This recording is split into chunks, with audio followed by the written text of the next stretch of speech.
días, hermanos y hermanas en Cristo. Este es su programa, El Magisterio de la Iglesia. Yo soy el diácono Franco Foti y me da mucho gusto estar con ustedes durante esta hora en este programa auspiciado por Radio María. Así que vamos a comenzar con la oración invocando la intervención del Espíritu Santo. Ven, Espíritu Santo, llena los corazones de tus fieles y enciende en ellos el fuego de tu amor. Envía tu Espíritu y serán creadas todas las cosas y renovarás la faz de la tierra. Oh Dios, que has instruido los corazones de tus fieles con la luz del Espíritu Santo, concédenos que sintamos siempre rectamente con el mismo Espíritu y gocemos siempre de su divino consuelo. Todo esto lo pedimos por Cristo nuestro Señor. Amén. Muchas gracias, hermanos y hermanas. Como les decía, este es su programa El Magisterio de la Iglesia a través de las ondas radiales de Radio María. Tal vez nos escuchan a través de la aplicación de Radio María, el internet, el sitio web, el aparato de radio que tienen en casa. Y hoy vamos a continuar con esta declaración del Dicasterio para la Doctrina de la Fe llamado Dignitas Infinita sobre la dignidad humana.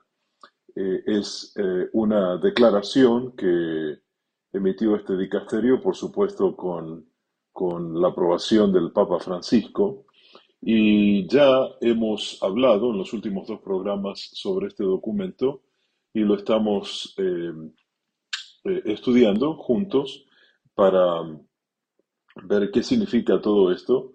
Cuando salió a la luz el lunes 8 de abril de este año, lo primero que se habló fue sobre la posición de la Iglesia sobre los vientres de renta.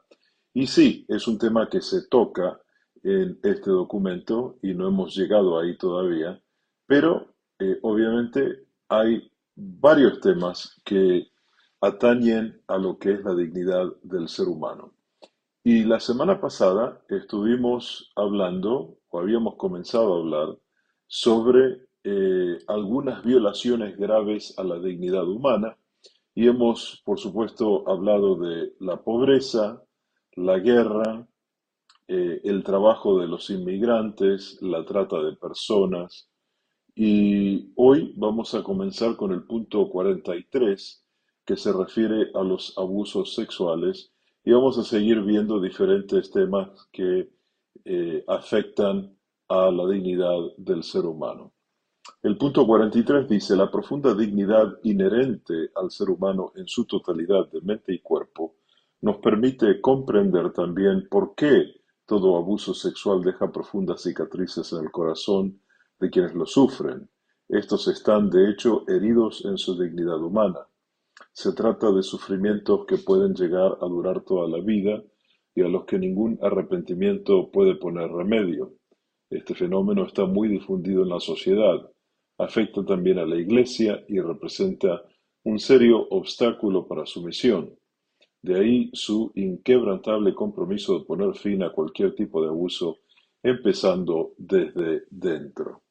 Así es que en este punto, por supuesto, la Iglesia como organización reconoce que también ha sido víctima y ha sido victimaria de los temas de abusos sexuales. No olvidemos lo que pasó, lo que comenzó por el año 2000 y que, bueno, que se ha, eh, eh, digamos, hablado por años ya y que en todas las diócesis del mundo han puesto diferentes reglas, ¿no? Para tratar de velar sobre este abuso extremo de la dignidad de la persona humana en lo que se refiere al abuso sexual.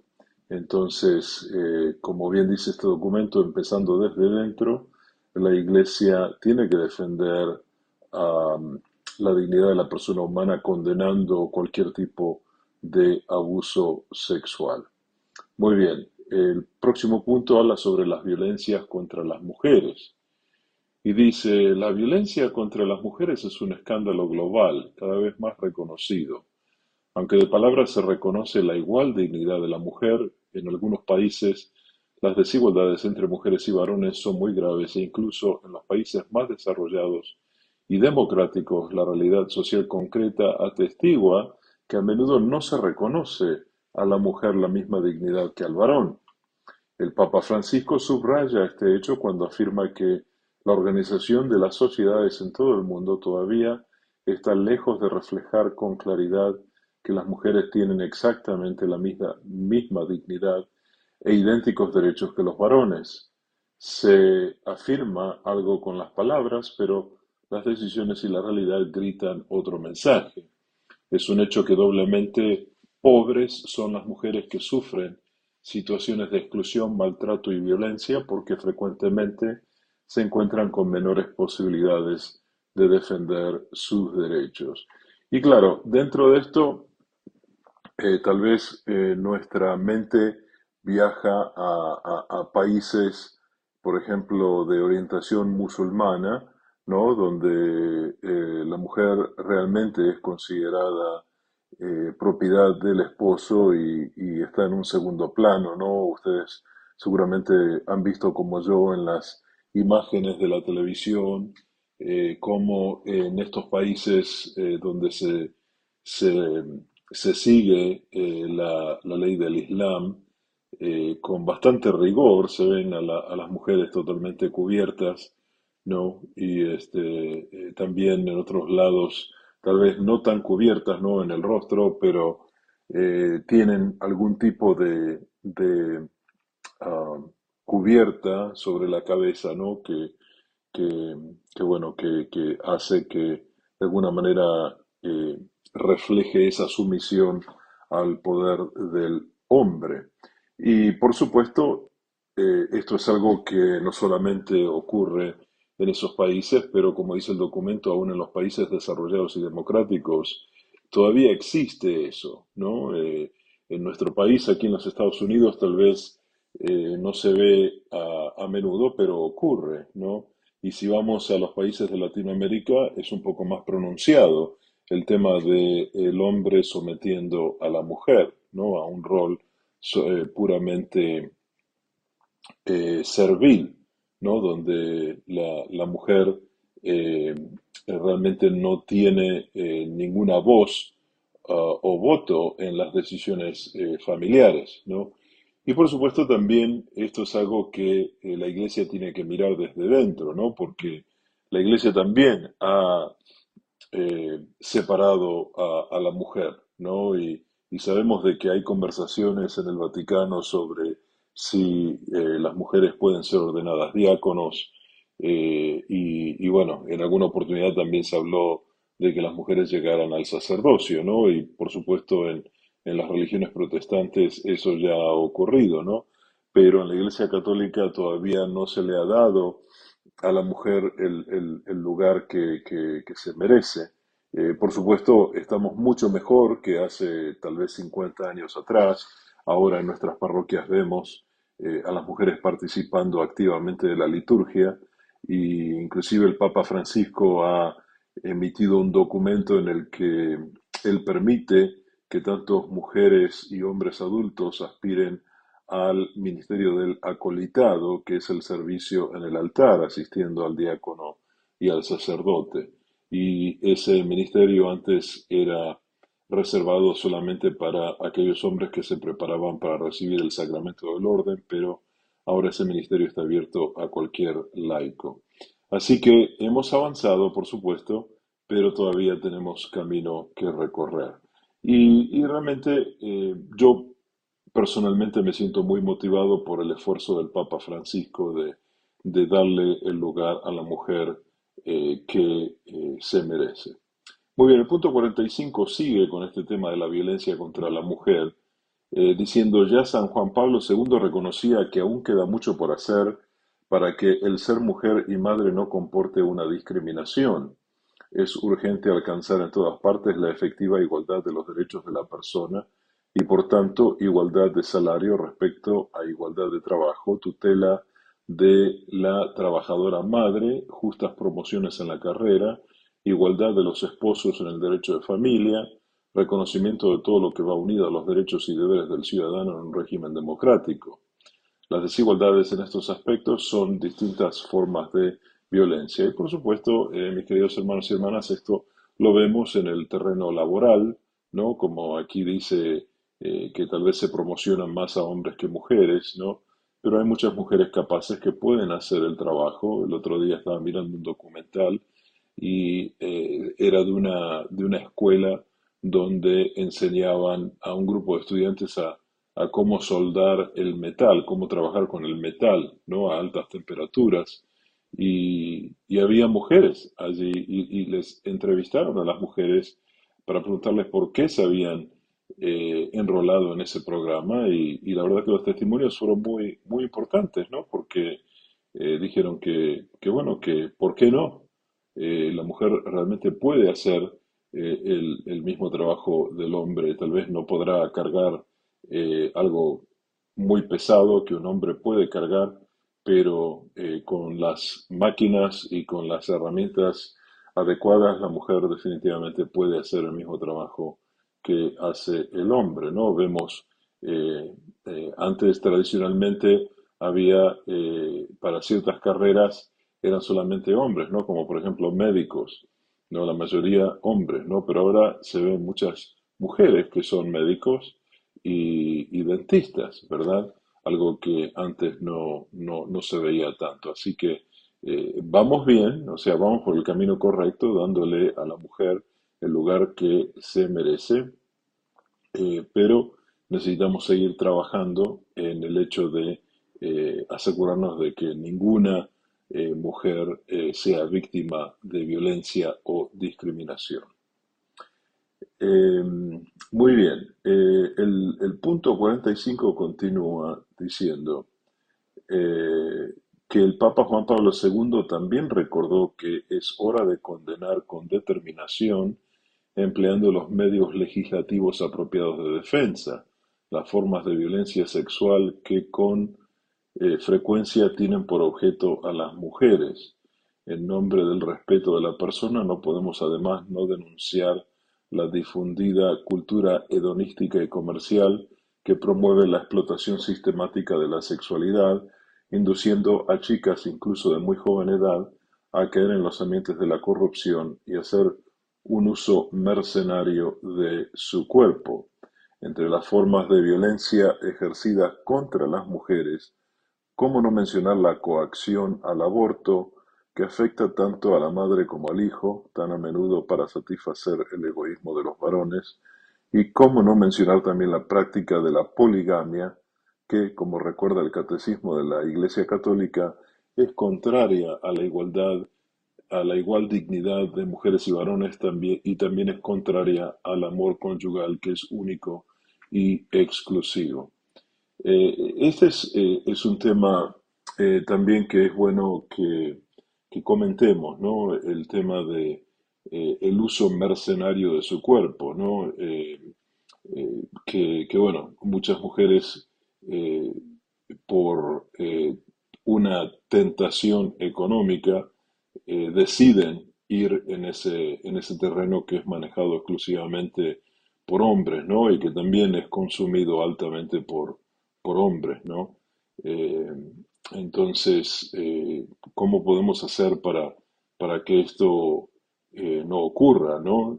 Tal vez la necesidad de, de, ah, bueno, de ser más activos en lo que es la defensa de la dignidad de la mujer, ¿no? Para que la mujer no se rinda ante la presión del hombre, ¿no? A usar su cuerpo, ¿no? Como un objeto. Aquí también se habla de la coacción al aborto, ¿no? Muchas veces el tema del aborto surge porque el varón que impregnó a la mujer no quiere saber nada de ese embarazo, ¿no? Y tal vez la mujer sí, en la mayoría de los casos quiere eh, conservar ese embarazo, pero a veces el varón ejerce una presión muy grande y la mujer termina procediendo con el aborto, ¿no? Es un tema muy serio y es un tema que obviamente siempre tenemos que tener enfrente nuestro para defender a la dignidad del ser humano y defender a esos niños no nacidos que son totalmente inocentes. Y bueno, y el último punto habla de la poligamia, ¿no? Que significa un esposo y varias esposas. Eso se da en algunas culturas en el mundo, pero realmente es contraria, como dice este documento, al amor conyugal que es único y exclusivo, ¿no? Entonces, ten- tenemos que tener esto presente también, ¿no? Porque la relación conyugal es entre un hombre y una mujer y no entre un hombre y varias mujeres o varios hombres y una mujer. No, eso es un desvío de la ley natural que Dios nos ha dado y por eso tenemos que defender esta idea de matrimonio. En el punto siguiente dice, en este horizonte de violencia contra las mujeres, no se condenará nunca de forma suficiente el fenómeno del femicidio, el feminicidio, como dice aquí, ¿no? Que es el homicidio o el asesinato de una mujer, ¿no? Homicidio es de hombre, feminicidio de la mujer. En este frente, el compromiso de toda la comunidad internacional debe ser sólido y concreto, como ha reiterado el Papa Francisco. El amor a María nos tiene que ayudar a generar actitudes de reconocimiento y gratitud frente a la mujer, frente a nuestras madres y abuelas que son un bastión en la vida de nuestras ciudades, ¿no? Casi siempre silenciosas llevan la vida adelante en el silencio y la fuerza de la esperanza. Gracias por su testimonio. Pero mirando a las madres y a las abuelas, quiero invitarlos a luchar contra una plaga que afecta a nuestro continente americano, los numerosos casos de feminicidio. Y son muchas las situaciones de violencia que quedan silenciadas detrás de tantas paredes. Los invito a luchar contra esta fuente de sufrimiento pidiendo que se promueva una legislación y una cultura de repudio a toda forma de violencia. Y tal vez el mensaje que está en este párrafo tiene que ver con la idea de reconocer que toda mujer es una hija, toda mujer puede ser una madre, toda mujer puede ser una abuela, toda mujer puede ser una hermana, ¿no? Y eso es algo que siempre debemos tener presente en el trato con los demás, especialmente porque todos tenemos una madre, todos tenemos una abuela, tal vez muchos tenemos una hermana, entonces con ese respeto que nosotros deseamos que nuestras hermanas, madres y abuelas sean respetadas, entonces de esa manera nosotros también tenemos que obrar, ¿no? Teniendo en cuenta que no porque es una persona desconocida para mí que puede ser tratada de otra manera, no, hay siempre una relación con la cual nosotros podemos conectar. Muy bien, el próximo punto, que es el 47, habla sobre el aborto y dice, la Iglesia no cesa de recordar que la dignidad de todo ser humano tiene un carácter intrínseco y vale desde el momento de su concepción hasta su muerte natural. Precisamente la afirmación de tal dignidad es el presupuesto irrenunciable para la tutela de una existencia personal y social, y también la condición necesaria para que la fraternidad y la amistad social puedan realizarse en todos los pueblos de la tierra. Sobre la base de este valor intangible de la vida humana, el magisterio eclesial se ha siempre pronunciado contra el aborto. Al respecto, escribe San Juan Pablo II. Entre los delitos que el hombre puede cometer contra la vida, el aborto procurado presenta características que lo hacen particularmente grave e ignominioso. Hoy, sin embargo, la percepción de su gravedad se ha ido debilitando progresivamente en la conciencia de muchos. La aceptación del aborto en la mentalidad, en las costumbres y en la misma ley es señal evidente de una peligrosísima crisis del sentido moral que es cada vez más incapaz de distinguir entre el bien y el mal, incluso cuando está en juego el derecho fundamental a la vida. Ante una situación tan grave, se requiere más que nunca el valor de mirar de frente a la verdad y de llamar a las cosas por su nombre, sin ceder a compromisos de conveniencia o a la tentación de autoengaño. Pues muy bien, vamos a hacer un alto en la lectura aquí para analizar, ¿no? Lo que acabamos de leer, ¿no? Obviamente todos tenemos una idea de lo que el aborto significa. A veces en la discusión del aborto se presentan casos muy extremos para defender el derecho al aborto. Pero la realidad, queridos hermanos y hermanas, es de que la gran mayoría de los abortos son por embarazos no deseados, no necesariamente porque la víctima es la mamá, digamos, la mujer embarazada es víctima de una violación o de un incesto o algo que se le parezca. O sea, el porcentaje es muy bajo. La gran mayoría de los abortos son producidos por embarazos no deseados, resultantes de relaciones consensuales, es decir, donde hubo consentimiento de las partes a tener ese contacto carnal. Y por supuesto, esto es algo que, como dice el documento, ha ido debilitando progresivamente en la conciencia de muchos. ¿Por qué? Porque se pierde el respeto por esa vida humana. A partir de la concepción, ese ser humano tiene esa dignidad intrínseca, quiere decir que es parte de su ser, ¿no? Es como algo interno del ser humano, la dignidad.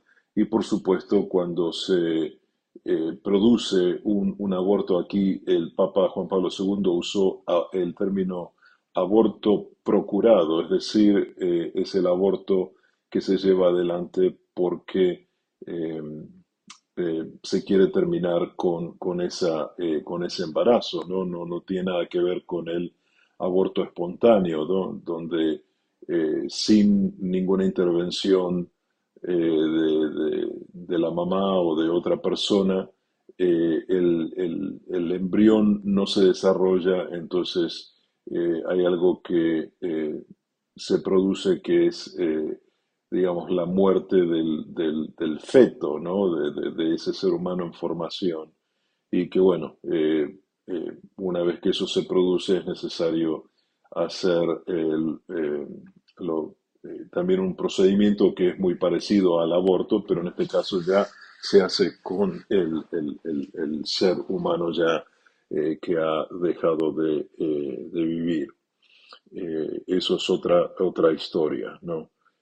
Pero cuando se procura el aborto, es definitivamente una afrenta muy grande contra la dignidad del ser humano, contra la dignidad de ese niño o niña y también contra la dignidad de las personas que lo hacen, ¿no? Porque de alguna manera reduce su dignidad, ellos bajan a un nivel para proceder con ese asesinato.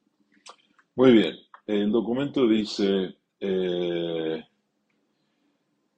habla del profeta Isaías que dice, hay los que llaman al mal bien y al bien mal, que dan oscuridad por luz y luz por oscuridad. Y esto, mis queridos hermanos y hermanas, definitivamente se cita porque eh, se trata de justificar. Muchos eh,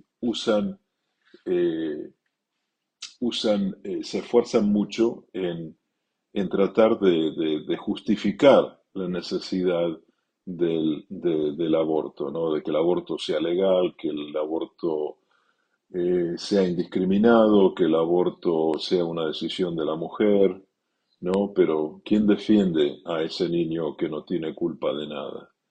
Entonces, a veces se trata de dibujar una imagen que no es real, ¿no? Para disfrazar el mal y hacerlo ver como un bien, ¿no? Parafraseando las palabras del profeta Isaías.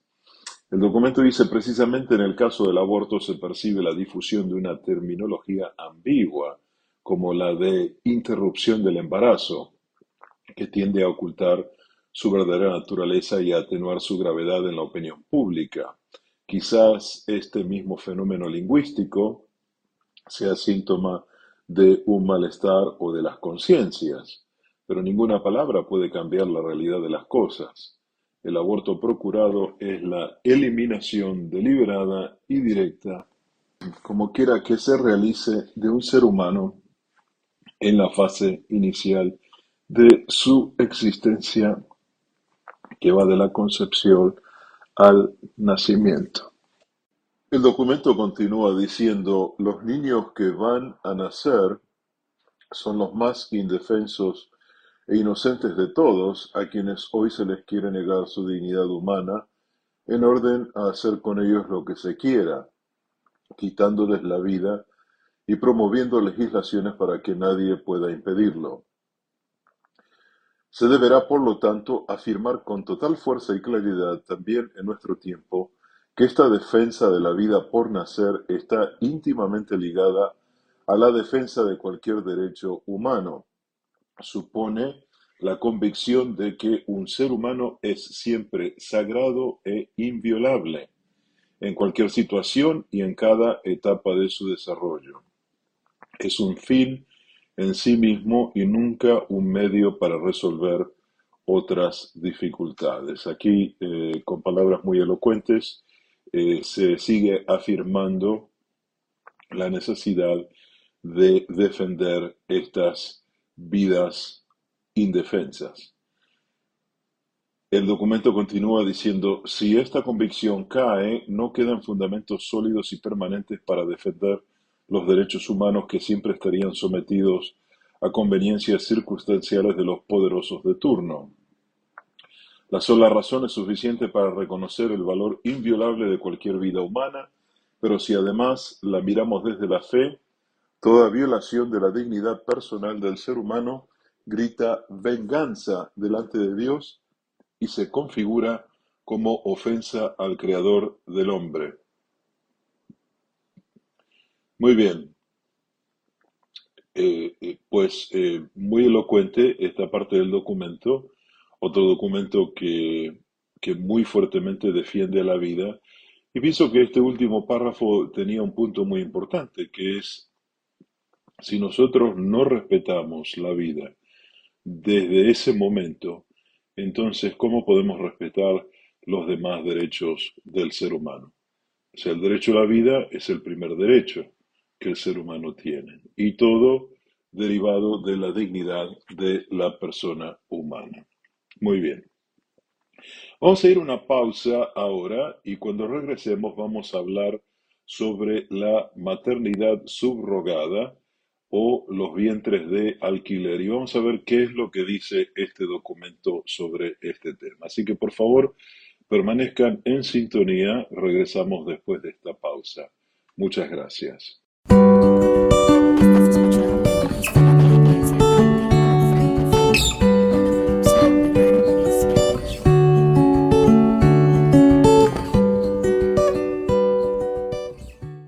Muchas gracias, queridos hermanos y hermanas en Cristo. Estamos nuevamente con este su programa, El Magisterio de la Iglesia. Yo soy el diácono Franco Foti y me da mucho gusto estar con ustedes en este día, y seguimos con el análisis de este documento publicado por el Vaticano el 8 de abril de este año, que trata sobre la dignidad del ser humano. Y vamos a comenzar a hablar sobre la maternidad subrogada y lo que el documento dice al respecto, ¿no? Y en líneas generales, o más bien aclarando, la maternidad subrogada se refiere a los vientres de alquiler, ¿no? En el caso de que una persona, una mujer no pueda concebir o no solo concebir, sino eh, permanecer con un embarazo por situaciones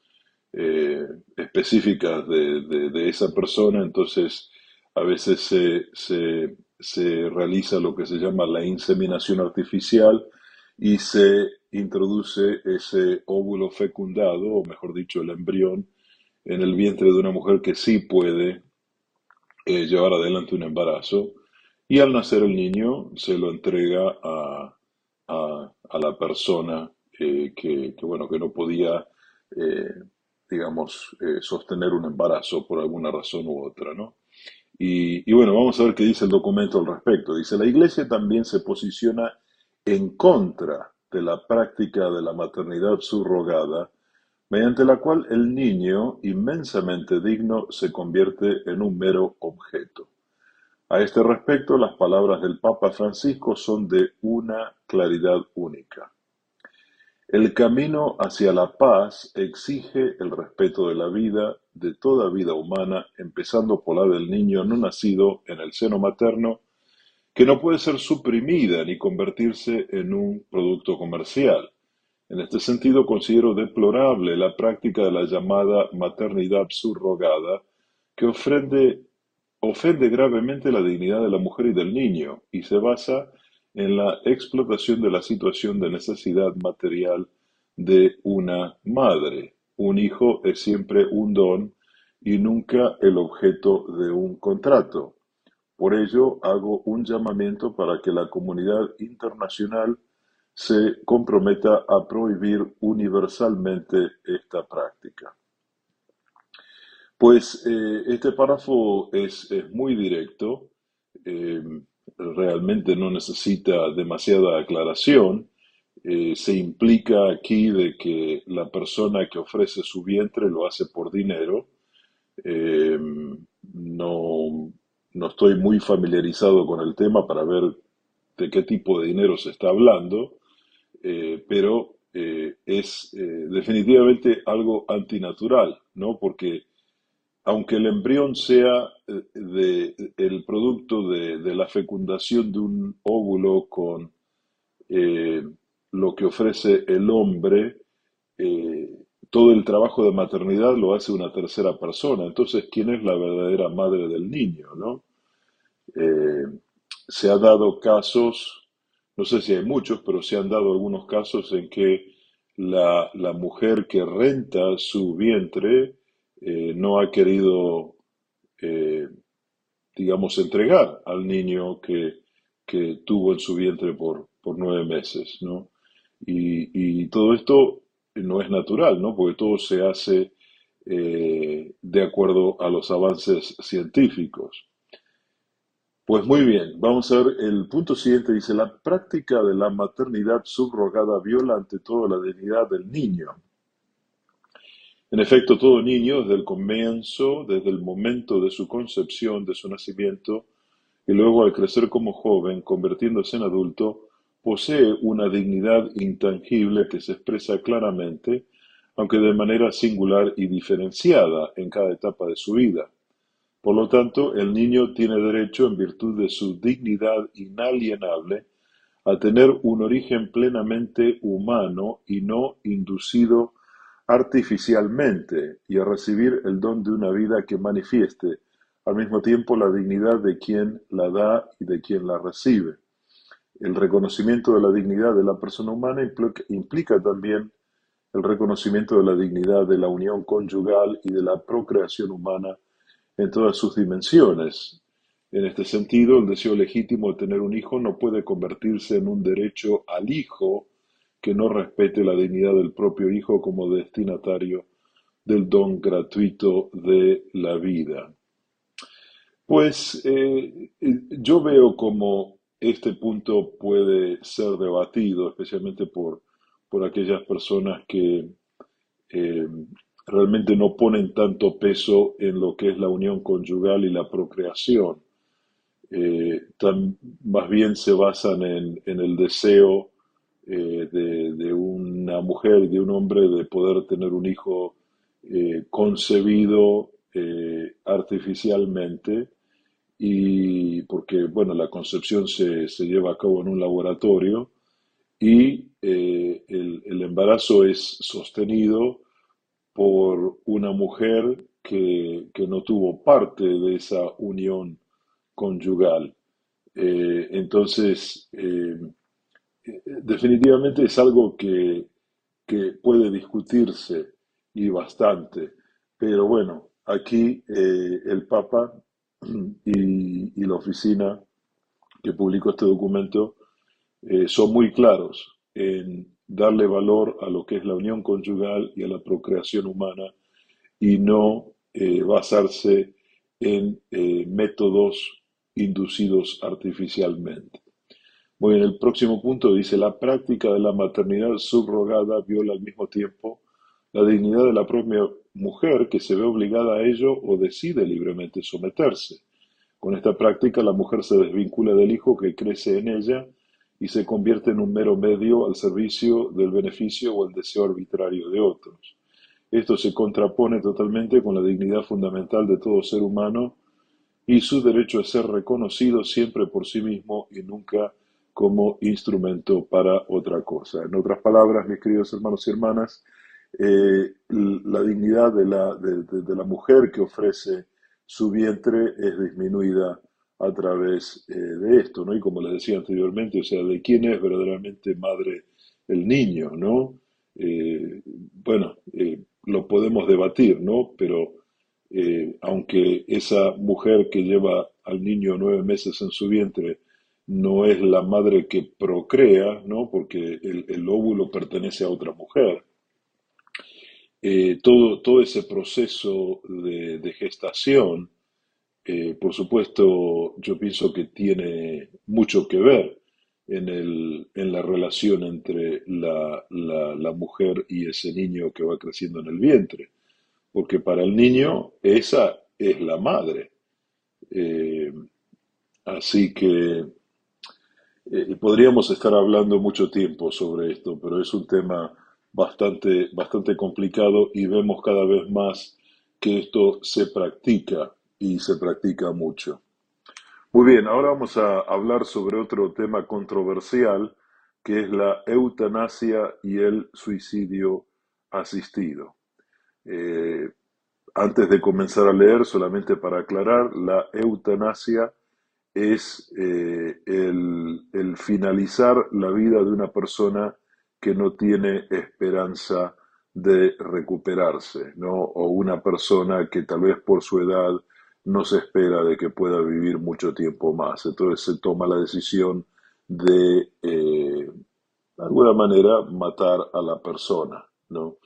Y el suicidio asistido es el, el el método por el cual la persona que quiere quitarse la vida utiliza un método generalmente provisto por algún médico, por el cual se produce la muerte del sujeto gracias a alguna combinación de medicamentos o cosas eh, bueno, que entran en el cuerpo y que definitivamente concluyen la vida de un ser humano determinado. Entonces vamos a ver de qué se trata este punto. El punto 51 dice, hay un caso particular de violación de la dignidad humana, más silencioso, pero que está ganando mucho terreno. Tiene la peculiaridad de utilizar un concepto erróneo de la dignidad humana para volverla contra la vida misma. Esta confusión muy común hoy en día sale a la luz cuando se habla de eutanasia. Por ejemplo, las leyes que reconocen la posibilidad de la eutanasia o el suicidio asistido se denominan a veces leyes de muerte digna. Está muy extendida la idea de que la eutanasia o el suicidio asistido son compatibles con el respeto a la dignidad de la persona humana. Frente a este hecho, hay que reafirmar con fuerza que el sufrimiento no hace perder al enfermo esa dignidad que le es intrínseca e inalienablemente propia, sino que puede convertirse en una oportunidad para reforzar los lazos de pertenencia mutua y tomar mayor conciencia de lo preciosa que es cada persona para el conjunto de la humanidad. Ciertamente, la dignidad del enfermo en condiciones críticas o terminales exige que todos realicen los esfuerzos adecuados y necesarios para aliviar su sufrimiento mediante unos cuidados paliativos apropiados y evitando cualquier encarnizamiento terapéutico o intervención desproporcionada. Estos cuidados responden al constante deber de comprender las necesidades del enfermo, necesidad de asistencia, de alivio del dolor, necesidades emotivas, afectivas, espirituales. Pero tal esfuerzo es totalmente distinto, diferente, incluso contrario a la decisión de eliminar la propia vida o la de los demás bajo el peso del sufrimiento. Oye, vamos a hacer un alto en la lectura de este párrafo porque es importante que tengamos conocimiento de este tema. Cuando una persona, vamos a decir, está en un hospital y no tiene esperanzas de mejorar y de que la muerte es prácticamente inevitable, eh, el, el- el- el cuidado médico debe prolongarse hasta el momento en que la persona deja de existir. No hay que adelantar ese momento porque realmente no hay esperanzas. Pero también hay que tener conocimiento de lo que se llama la prolongación de la muerte. No puede haber personas que solamente están vivas porque hay máquinas que lo están manteniendo vivo, ¿no? Como por ejemplo un respirador artificial, ¿no? Y a veces hay personas que están en un estado tan delicado que la única manera por la cual ellos pueden vivir es teniendo esa máquina, ¿no? Que sigue haciendo que el cuerpo respire. Eh, entonces, hay una línea muy fina entre lo que es eutanasia y la prolongación de la muerte. Por eso no podemos decir nunca que bajo estas circunstancias es apropiado, por ejemplo, desconectar a la persona del respirador artificial. Esto debe hacerse caso por caso con consulta de toda la gente, de los familiares, y también con la consulta médica, ¿no? Los médicos que intervienen en el caso deben definitivamente dar su opinión profesional de si lo que se está haciendo es prolongar la muerte o hay algún tipo de esperanza de vida manteniendo a esa persona conectada a un respirador artificial. Así que, hermanos y hermanas, si algún día, espero que no, pero si están enfrentando esa situación, realmente lleven esto a la oración y hagan este análisis de si se trata de quitar la vida antes de tiempo o si se trata de evitar la prolongación de la muerte. Muy bien, terminando con este párrafo, dice, la vida humana, incluso en su condición dolorosa, es portadora de una dignidad que debe respetarse siempre, que no puede perderse y cuyo respeto permanece incondicional. En efecto, no hay condiciones en ausencia de las cuales la vida humana debe de ser digna, deje de ser digna y pueda por tanto suprimirse. La vida tiene la misma dignidad y el mismo valor para todos y cada uno. El respeto de la vida del otro es el mismo que se debe a la propia existencia. Y ahora vamos a hablar, el documento se refiere al suicidio asistido. Dice, ayudar al suicida a quitarse la vida es, por lo tanto, una ofensa objetiva contra la dignidad de la persona que lo pide, aunque con ello se cumpliese su deseo. Debemos acompañar a la muerte, pero no provocar la muerte o ayudar cualquier forma de suicidio. Recuerdo que se debe privilegiar siempre el derecho al cuidado y al cuidado para todos, para que los más débiles, en particular los ancianos y los enfermos, nunca sean descartados. La vida es un derecho, no la muerte, que debe ser acogida, no suministrada. Y este principio ético concierne a todos, no solo a los cristianos o a los creyentes. Como ya se ha dicho, la dignidad de cada persona, por débil o sufriente que sea, implica a la dignidad de todos. Muy bien, mis queridos hermanos, espero que con esto eh, hayan tenido un conocimiento un poco más profundo de lo que el documento dice sobre este punto de la eutanasia y el suicidio asistido. Y la semana próxima vamos a, a volver a tocar ese tema porque todavía nos falta más para concluir el documento. Así que por ahora me despido de ustedes, como es costumbre, con la oración de San Miguel Arcángel. San Miguel Arcángel, defiéndenos en la batalla, sé tú nuestro amparo contra la perversidad y las acechanzas del demonio, que Dios manifieste sobre él su poder, es nuestra humilde súplica, y tú, príncipe de la milicia celestial, con la fuerza que Dios te ha conferido, arroja al infierno a Satanás y a los demás espíritus malignos que vagan por el mundo para la perdición de las almas. Amén. Y que la bendición de Dios Todopoderoso, Padre, Hijo y Espíritu Santo, descienda sobre ustedes y permanezca para siempre. Gracias por haber sido parte de este programa llamado El Magisterio de la Iglesia. Yo soy el diácono Franco Foti y me ha dado mucho gusto estar con ustedes. Gracias y bendiciones. Radio María agradece su amable sintonía a este su programa, Magisterio